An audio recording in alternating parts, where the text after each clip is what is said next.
Free chips define the Casa de Bandini experience almost as much as the oversized margaritas. And all of the chips served at the Carlsbad restaurant are cooked here. As you can see, we go through a lot of chips here at Casa de Bandini. And we have a big vat that we make chips in. We go through about 32 5-gallon containers of oil a week. That used cooking oil has to go somewhere. It's stored out back until Max Minahan picks it up. Go ahead, open my bin up, unlock it, take the cap off the hose, and go ahead and get the oil. Minahan works for an Escondido startup called Buster Biofuels. Turn the pump on. The company collects used cooking oil, Keep sucking. filters it, Take my hose out, treats it, cap it, and turns it into biodiesel. pack up, and we're off. The firm has a number of customers, including Legoland. We have a variety of restaurants throughout the park that obviously produce grease through making the food. So we collect that, and Buster Biofuels comes and picks it up to turn it into something usable. So the cars here are electric, and they don't really run on fuel, but part of what Legoland is doing is helping build the energy future. We're using used cooking oil, which is a low-value feedstock that we're able to transform into biodiesel. Buster Halterman is the founder and CEO. What's going on, man? He's hoping to build a facility that'll be able to process all the used cooking oil he rounds up.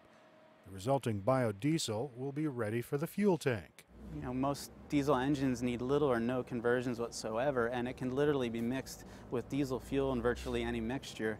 So there's not a whole lot of infrastructure change with the existing vehicles out there. Biodiesel blends are selling for as much as 30 cents a gallon less than regular diesel, but that can flip when the price of oil drops. Halterman says using biodiesel is like buying organic food. Sometimes the right thing costs more. However, he knows some people will only consider the option when fuel prices soar. You know, we can be highly competitive with petroleum diesel, and when prices are this high, you know, it's super appealing. The problem is our margins get squeezed, you know, when you get much lower than they are even right now, because we don't do the volume that petroleum companies do, so we need to thrive on higher margins.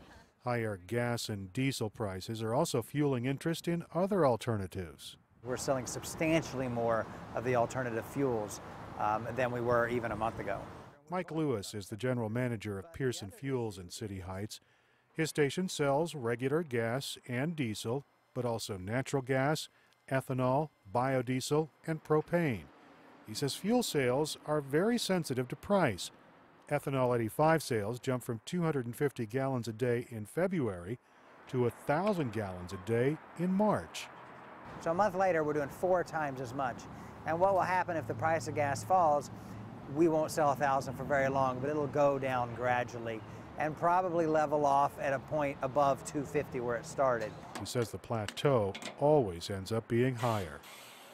As much as people hate to see the price of gas go up, over the long run, it does force the choices that don't have to be forced when gasoline's $2 a gallon.